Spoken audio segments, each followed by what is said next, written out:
Welcome to the Learning Pines YouTube. We hope this video helps. You start by choosing the right form and measuring precisely. Activated carbon acts by adsorption, so surface area and contact time matter.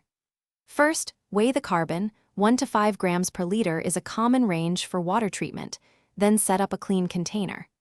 Once measured, wet the carbon slightly to reduce dust and improve dispersion, and make sure you are wearing nitrile gloves and a mask. This prevents inhalation and contamination, while you move immediately to mixing and dosing.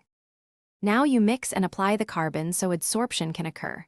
Slowly add the pruetted carbon to the water while stirring to avoid clumps. Vigorous but controlled agitation promotes uniform contact.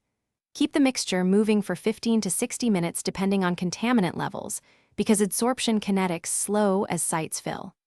Once contact time is complete, separate the carbon by filtration, settling, or a cloth filter. This removes the loaded carbon and prevents re-release of contaminants back into the treated media. Finish by removing and handling spent carbon responsibly, since it contains concentrated contaminants. Follow local disposal or regeneration methods. Test the treated water or air for pH, turbidity, and target contaminants to confirm effectiveness. If results fall short, make adjustments. Increase contact time, raise the dose, or switch to a finer grade with higher surface area. If breakthrough or channeling appears in filters, backwash or replace the bed. This tip prevents premature failure. Thanks for watching.